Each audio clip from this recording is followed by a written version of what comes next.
तो एक बार फिर से आप सभी का स्वागत है। इंडिया विमेंस और इसके साथ ही ऑस्ट्रेलिया विमेंस के बीच खेली जा रही 3 मुकाबलों की टी20 सीरीज के अंतिम और निर्णायक मुकाबले के अंतर्गत, अब निर्णायक क्यों कह रहे हैं और अंतिम क्यों कह रहे हैं, सीरीज का ये तीसरा मुकाबला होने वाला है। पहले मुकाबले में इंडियन टीम ने जीत दर्ज की थी और दूसरे मुकाबले में ऑस्ट्रेलिया विमेंस की टीम ने जीत दर्ज की। तो अब ये सीरीज डिसाइडर मुकाबला है। लगातार 2 मुकाबले खेले जा चुके हैं, हम लोगों ने वन साइडेड विन कर लिए। अब इस वाले मुकाबले में भी अगर आप जैकपॉट बनना चाहते हैं, वन साइडेड विन करना चाहते हैं, तो करना क्या होगा, हर दिन की तरह इस वीडियो को पूरा अंत तक देख लेना होगा। उसके बाद भाई साहब मेरी गारंटी है फिर से आप अच्छा खासा विन करने वाले हो। तो 20 से 22 मिनट का वीडियो होगा, सभी लोगों से रिक्वेस्ट है कि पूरा देखने का प्रयास कीजिएगा। तो उम्मीद करते हैं आप सभी लोग पूरा देखोगे। आइए बात करते हैं, लेकिन उससे पहले इंपॉर्टेंट जरूरी सूचना ये है कि भाई साहब ये अपना न्यू चैनल है, क्योंकि पुराना चैनल डिलीट हो गया है। तो सभी लोग चैनल को सब्सक्राइब कर दीजिए, वीडियो को लाइक कर दीजिए और कमेंट भी कर दीजिए इंडियन टीम के सपोर्ट के लिए। चलिए आइए बात करते हैं इस मुकाबले के बारे में। मुकाबला इंडिया विमेंस और ऑस्ट्रेलिया विमेंस के बीच खेला जाएगा। तीसरा टी20 मुकाबला होने वाला है। ये वाला कब खेला जाएगा भाई साहब, 9 जनवरी को इंडियन टाइम के अकॉर्डिंग शाम के 7 बजे से मुकाबला खेला जाने वाला है। 7 बजे से मैच शुरू होगा, लेकिन दोस्तों 6:30 से टॉस वगैरह हो जाता है। तो उसकी सारी अपडेट मैं आपको अपने टेलीग्राम पर देता रहता हूं। तो जो लोग हमारे टेलीग्राम से नहीं जुड़े, जुड़ जाइए, और जिन लोगों को नहीं पता कैसे जुड़ना, आगे वीडियो में चल के एक्सप्लेन करके मैं पूरी तरीके से समझा दूंगा। चलिए बात करते हैं मुकाबले के बारे में। डीवाई पाटिल क्रिकेट स्टेडियम, यानी कि अब तक जहां पर 2 मुकाबले खेले गए, वहीं पर ये तीसरा और आखिरी निर्णायक डिसाइडर मुकाबला खेला जाने वाला है। आगे बढ़ते हैं और बात करते हैं इस मुकाबले के लिए सबसे पहले भाई साहब वेदर रिपोर्ट के बारे में। अब वेदर रिपोर्ट की बात की जाए, वेदर रिपोर्ट की बात की तो सबसे पहले इधर बात करेंगे ह्यूमिडिटी लेवल के बारे में। ग्राउंड पर 49% आपको ह्यूमिडिटी नजर आएगी। बाकी रेन की बात कीजिए 1% आप 0 भी यहां पर मान सकते हैं, यानी कि बारिश होने के चांस ना के बराबर रख सकते हैं। टेम्परेचर्स की बात की जाए 26 डिग्री सेल्सियस इधर है। जब ये कब का अपडेट है भाई साहब, जब मुकाबला खेला जाएगा लगभग ये 7 बजे इस तरीके का यहाँ पर वेदर रहने वाला, यानी कि बेहतरीन वेदर, बिना किसी इंटरप्शन, बिना किसी रुकावट के हम लोगों को ये मुकाबला देखने को मिलने वाला है। चलिए आगे बढ़ते हैं और बात करते हैं अब इस मुकाबले के लिए भाई साहब पिच रिपोर्ट के बारे में। अब पिच रिपोर्ट की बात की जाए भाई साहब, यहाँ की जो पिच है ऐसा बल्लेबाजी पिच है, पेसर्स को मद मिलती है, स्पिनर्स को मद मिलती है, यानी कि एक एवरेज ग्राउंड कह सकते हैं, कि बैलेंस ग्राउंड कह सकते हैं, जहां पर जिसको जो अच्छा करेगा, फिर वो चाहे गेंदबाज हो, हर एक गेंदबाज हो, हर एक बल्लेबाज का एक क्रम आता है, उस क्रम में यहाँ पर इफेक्टिव साबित होते हैं। अब पेसर्स की बात कीजिए, शुरुआत में इफेक्टिव साबित होते हैं, स्पिनर सेकंड इनिंग में इफेक्टिव साबित होते हैं। लास्ट मुकाबले में जो इंडियन विमेंस की टीम ने गेंदबाजी की थी, मैंने वीडियो में भी बताया था, अगर दीप्ति सेकंड में बॉल करती तो उसको आप अपना कैप्टन बना दीजिएगा, और हम लोगों ने वही किया था। दीप्ति को अपना हमने कैप्टन बनाया था, तो 2 विकेट चटका कर गई थी, और इसके साथ ही मेरे हिसाब से 30 रनों की पारी खेल करके गए थे। मतलब कि कैप्टन की एक सबसे बेहतरीन चॉइस मैंने आपको बता दी थी। उसी तरीके से इस मुकाबले में अभी फिर से बताएंगे कौन सी खिलाड़ी इंपॉर्टेंट होने वाली है।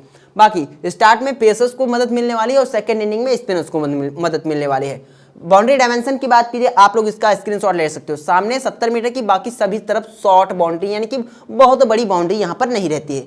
इसके साथ ही जो ग्राउंड पर लास्ट के 10 मुकाबले खेले गए हैं, total wickets last 10 match on this venue, यानी कि डीवाई पाटिल की बात कर रहे हैं, टोटल 98 विकेट गिरे, जिसमें पेसर्स को 59 एंड स्पिनर्स को जो विकेट मिले हैं यहाँ पर भैया 39 विकेट मिले हैं। तो अकॉर्डिंग टू स्पिन पेसर्स का यहाँ पर बोलबाला रहता है। तो क्या सवाल उठता है, इसमें कौन ज्यादा विकेट चटकाएगा? मेरे हिसाब से पेसर्स यहाँ पर ज्यादा विकेट चटकाने वाले हैं। बाकी बैटिंग फर्स्ट और बैटिंग सेकंड करते हुए यहाँ पर एवरेज की बात की जाए, माफ कीजिएगा, यहाँ पर भाई साहब इन्होंने 11 मुकाबलों में जीत दर्ज की है। तो इस तरीके से है, यानी कि जो टीम यहाँ पर टॉस जीतेगी वो बॉलिंग फर्स्ट करना ही चाहेगी, क्योंकि सेकेंड इनिंग में भाई साहब पिच और भी बल्लेबाजी की फेवरेट बन जाता है, और ड्यू वगैरह आ सकती है इस मुकाबले में। तो इस बात को ध्यान में रख करके चलना है, और अगर ड्यू आएगी तो मैं आपको फाइनल अपडेट टेलीग्राम पर अप टू डेट करता रहूंगा। चलिए आगे बढ़ते हैं और बात करते हैं इनिंग स्कोर्स के बारे में। मुकाबला कहां खेला जाएगा? डीवाई पाटिल में खेला जाएगा। फर्स्ट इनिंग एवरेज स्कोर की बात की जाए 157 है, सेकंड इनिंग एवरेज स्कोर की बात की जाए 159 है। तो ज्यादा कोई डिफरेंस है नहीं। मेरे हिसाब से टॉस जीतने वाली टीम बॉल ही करना चाहिए। लास्ट मुकाबले में भी हम लोगों ने यही प्रिडिक्ट किया था, और ऑस्ट्रेलिया ने जीता था, बॉल करने का फैसला किया था। तो मेरे हिसाब से टॉस जीतो मैच जीतो, ये डिसाइडर टॉस इस मुकाबले के लिए एक बेहतरीन फैक्टर होने वाला है। टॉस जीतना ही मैच पर निर्भर करेगा। चलिए आगे बढ़ते हैं और बात करते हैं टोटल मैचेस के बारे में।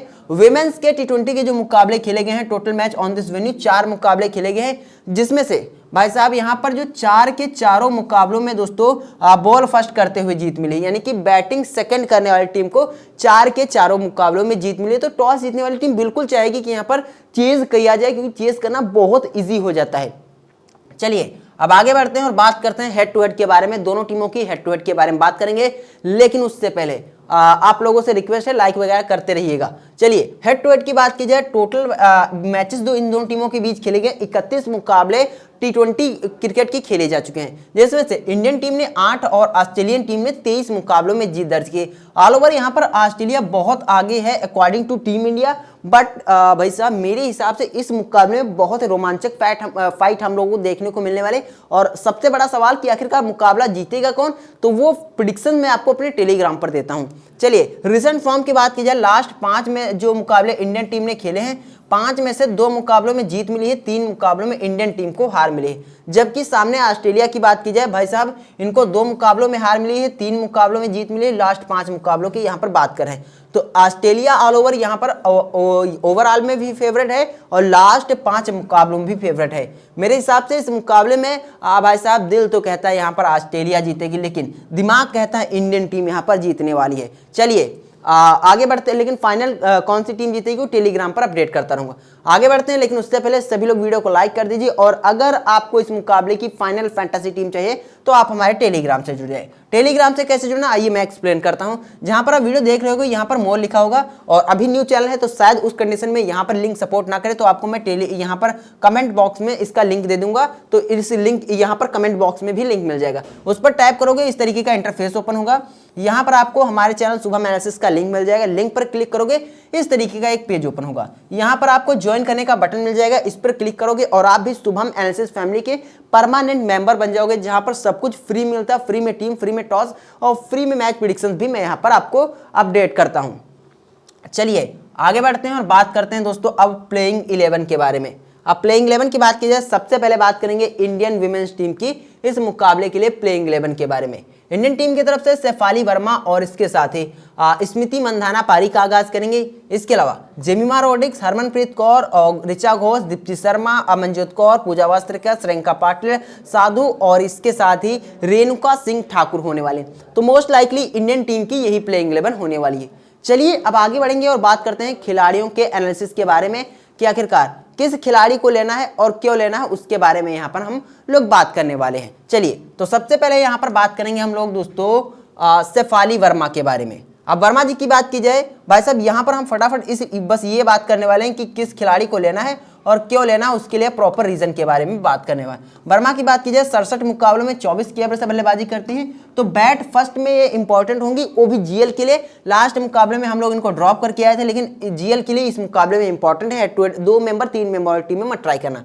स्मृति मंधाना की बात कीजिए, ऑल ओवर फेवरेट होने वाले इस मुकाबले में एक बार फिर से इंपॉर्टेंट पिक है, बैक कर सकते हो यहाँ पर। अभी ये तो ऑल ओवर दिखा रहे हैं, बाकी वेन्यू और हेड टू हेड के भी आंकड़े आपको दिखाएंगे। रॉड्रिक्स की बात की जाए, सेकंड बैट में इंपॉर्टेंट है, इनकी बात की जाए लगभग 30 के आसपास की एवरेज से खेलती, बाकी रीसेंट फॉर्म उतना इफेक्टिव नहीं है। मेरे हिसाब से इस मुकाबले में 30 प्लस का स्कोर करने वाली है। अगर भाई साहब ये टॉप 3 में से 2 ये बल्लेबाज चलते हैं तो इंडियन टीम की जीत कंफर्म है। बाकी अगर इंडियन टीम को जीतना है तो कप्तान हरमनप्रीत का बल्ला चलना पड़ेगा, तभी इंडियन टीम जीतेगी, और इनका प्रदर्शन इसमें बहुत असाधारण है। इस खिलाड़ी को जो लोग बैक करना चाहते हैं बैक कर सकते हैं। मेरे हिसाब से एक प्लस पॉइंट होने वाला, कम सिलेक्शन पर हाई पॉइंट आपको देकर जाने वाले। बाकी अगर मैं बैक करूंगा तो फाइनल टीम में टेलीग्राम पर दूंगा, तब बैक कर लूंगा। बाकी ऋचा घोष की बात की जाए, विकेट कीपर सेक्शन से आपको ऑस्ट्रेलिया की तरफ से 2 खिलाड़ी नजर आएंगे, तो अभी फिलहाल मैं इस खिलाड़ी को ड्रॉप कर रहा हूं। बाकी 26 की एवरेज से बल्लेबाजी करते हैं, रिसेंट भी उतना ठीक ठाक नहीं। दीप्ति शर्मा की बात की जाए, ऑल ओवर गुड पिक्स होने वाले इस मुकाबले के लिए। सेकंड बैट में एक बार फिर से हम लोग इनको कैप्टन बनाएंगे, और बैट फर्स्ट में इनको वाइस कैप्टन ट्राई कर लेना। बहुत इंपॉर्टेंट पिक होने वाली है इस मुकाबले के लिए। आगे बढ़ते हैं और बात करते हैं यहाँ पर अमनजोत कौर के बारे में। तो उतना कुछ इफेक्टिव है नहीं, अगर ड्रॉप करना चाहते हो इजीली ड्रॉप कर लीजिए। मेरे हिसाब से अगर ये बैट यहाँ बैट फर्स्ट या बैट सेकंड करे, दोनों कंडीशन में आप ड्रॉप कर दीजिएगा। मैं तो इस खिलाड़ी को यहाँ पर ड्रॉप ही करके चलूंगा। रिसेंट फॉर्म आपकी स्क्रीन पर है। इसके अलावा वास्त्रेकर की बात की जाए, वास्त्रेकर मेरे हिसाब से बॉल फर्स्ट, यानी कि इंडियन टीम अगर बैट बॉल फर्स्ट करती, बैट सेकंड करती, तो बहुत ज़्यादा इंपॉर्टेंट हो जाएंगी, तब उस कंडीशन में बैक कर लेना। इसके अलावा श्रेयंका पाटिल की बात की जाए, ऑल ओवर दोनों कंडीशन में बेहतरीन होने वाली है। सेकंड बॉल में बहुत इंपॉर्टेंट होने वाले हैं, सेकंड बॉल में इनको वाइस कैप्टन अपना ट्राई कर सकते हो इस मुकाबले के लिए भाई साहब। बाकी बॉल फर्स्ट में इंडियन टीम में वो करती है तो सिर्फ टीम में बैक करना। साधु की बात की जाए, लास्ट मुकाबले में हम लोग इस खिलाड़ी को ड्रॉप करके आए थे, 0 विकेट चटकाई थी, उससे पहले 4 और इससे पहले लगातार विकेट लेस, यहाँ पर भी 3 विकेट। तो जब इनका दिन होता तो अच्छी खासी विकेट चटकाती हैं। तो जीएल की एक कैप्टन के लिए एक बेहतरीन ऑप्शन है इंडियन टीम की तरफ से। बाकी ऑस्ट्रेलिया की तरफ बहुत मिल जाएंगे, लेकिन मेरे हिसाब से इस मुकाबले में जो लोग इस खिलाड़ी को बैक करना चाहते हैं एज अ बॉलर बैक कर सकते हो। रिंकू सिंह ठाकुर की बात की जाए, लगा यहाँ पर 0, उससे पहले 1, मतलब इस सीरीज में इफेक्टिव प्रदर्शन हुआ नहीं। तो जो लोग बैक करना चाहते हैं बैक कर सकते हो। हालांकि अभी मैं इस खिलाड़ी को ड्रॉप कर रहा हूँ। तो ये तो हुए दोस्तों ऑल ओवर यानी कि पूरा T20 क्रिकेट में किस तरीके का प्रदर्शन है। आगे बढ़ते हैं और बात करते हैं इंडियन टीम के खिलाड़ियों के वेन्यू और इसके साथ ही हेड टू हेड परफॉर्मेंस के बारे में। वर्मा जी की बात की जाए, यहाँ पर भाई साहब 17 मुकाबलों में 371 रन और यहाँ पर 23 की एवरेज से बल्लेबाजी करते हैं। वेन्यू पर 35 की एवरेज से करते हैं, तो इसीलिए मैं कह रहा है जीएल की टीम में बैक कर सकते हो। मंधाना की बात की जाए 31 की और इधर 32 की, मतलब हर तरीके से बेहतरीन, मतलब हर एक स्थिति में हर स्थिति में अपने आप को संतुलित रखती, तो इंपॉर्टेंट पिक है। रॉड्रिक्स की बात की जाए, इधर हेड टू हेड में 15 और वेन्यू पर 22, तो उतना इफेक्टिव है नहीं, लेकिन मेरे हिसाब से इस मुकाबले में हरमन इंपॉर्टेंट होने वाले हैं, जो कि 20, माफ कीजिएगा थोड़ा दिक्कत है, मिस प्रिंट है, 20 मुकाबले में 511 रन और 1 विकेट है, 28 की एवरेज से यहाँ पर गेंदबाजी बल्लेबाजी की है। तो जो लोग इनको बैक करना चाहते हैं आप बैक कर सकते हो। बाकी इधर भाई साहब 23 की एवरेज से बल्लेबाजी, इंपॉर्टेंट पिक होने वाले इस मुकाबले के लिए। ऋचा घोष की बात की जाए, विकेट कीपर सेक्शन से अगर आपको इस खिलाड़ी के साथ जाना है जा सकते हो। बाकी मैं इनको इसीलिए नहीं बैक करूंगा क्योंकि ऑस्ट्रेलिया टीम की तरफ से विकेट कीपर सेक्शन आपको और भी अच्छे नजर आने वाले हैं। बाकी दीप्ति शर्मा की बात की जाए, ऑल ओवर गुड पिक होने वाले हैं। इधर 30 की एवरेज से बल्लेबाजी करते हैं और इधर 24 की एवरेज से, और इसके साथ ही 13 विकेट और इधर भी 27 विकेट, मतलब गेंदबाजी प्लस बल्लेबाजी एक बेहतरीन पॉइंट। अमनजोत कौर की बात की जाए, उतना कुछ इफेक्टिव है नहीं, तो अगर आप ड्रॉप करना चाहते हैं ड्रॉप कर दीजिएगा। ऑल ओवर मैं तो इनको ड्रॉप ही करके चलूंगा। वास्त्रेकर की बात की जाए, बॉल फर्स्ट में इनको बैक करना, सेकंड में इनको ड्रॉप ही करके चलेंगे। श्रेयंका पाटिल की बात की जाए, फर्स्ट और सेकंड दोनों कंडीशन के लिए गुड पिक हैं, बैक करके चल सकते हो। साधु की बात की जाए तो भाई साहब रिस्की हैं, लेकिन मेरे हिसाब से इस मुकाबले में बड़ा रिवार्ड आपको दे सकते हैं। बाकी रिंकू सिंह ठाकुर को अभी मैं ड्रॉप कर रहा हूँ, सिचुएशन और कंडीशंस को देख करके ही इनको बैक करूंगा। तो ऑल ओवर इस तरीके से रहने वाला इंडिया वीमेंस टीम के खिलाड़ियों का एनालिसिस। चलिए अब आगे बढ़ते हैं और बात करते हैं ऑस्ट्रेलिया वीमेंस टीम की प्लेइंग 11 के बारे में। अब इनकी प्लेइंग 11 की बात की जाए, मोस्ट लाइकली इसी प्लेइंग 11 के साथ उतरने वाली है। अब इस टीम की बात की जाए, एलिसा हेली के साथ Beth Mooney, Tahlia McGrath, Ellyse Perry और इसके साथ ही पी लिचफील्ड यहाँ पर खेलती हुई आपको नजर आएंगे। इसके अलावा गार्डनर, ग्रेस हैरिस, सदरलैंड और वेरहाम और किमग्राथ और मैगन सूट होने वाली। तो ये होने वाली है इनकी मोस्ट लाइकली प्लेइंग 11।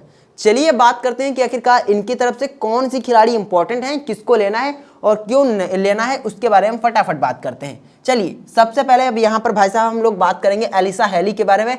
अब हेली की बात की जाए भाई साहब, लास्ट मुकाबले में 26, उससे पहले 8, अच्छा प्रदर्शन नहीं हुआ है, लेकिन बेहतरीन खिलाड़ी हैं। जिस तरीके के खिलाड़ी प्रदर्शन नहीं आ रहा, तो जीएल के लिए मस्ट विन पिक हैं और हेड टू हेड में मैं नहीं रिकमेंड कर रहा हूं कि आप बैक कर लीजिएगा। अब जीएल में क्यों बैक कर रहा हूं, मल्टीपल टीम बनाओ, उस कंडीशन में बैक करना, क्योंकि टॉप ऑर्डर की बल्लेबाज है, अगर चल गई तो भाई साहब पूरी तरीके से मैच को फिनिश कर सकती हैं। बाकी हेड टू हेड में मत बैक करें। बेथ मोनी की बात की जाए, विकेट कीपर सेक्शन से ये दोनों खिलाड़ी आएंगे, उधर से रिचा आएंगे, तो 3 में से 1 के साथ मैं जाने के लिए यहाँ पर आपको बेथ मोनी के साथ रिकमेंड कर रहा हूँ। बेथ मोनी मेरे हिसाब से विकेट कीपर सेक्शन से बहुत इंपॉर्टेंट, क्योंकि इनका एवरेज बहुत ही सॉलिड है। इसके साथ ही तालिया मैकग्राथ की बात की जाए दोस्तों, 35 मुकाबलों में यहाँ पर 15 विकेट भी हैं और 817 रन है, तो एक इंपॉर्टेंट पिक है, बैक कर सकते हो। लास्ट मुकाबले में 19 रन हैं और गेंदबाजी नहीं कराई थी, उससे पहले 0 रन है और गेंदबाजी कराई थी तो 0 विकेट है। इस मुकाबले में मेरे हिसाब से गेंदबाजी भी कराएंगे और रन भी बनाने वाले हैं।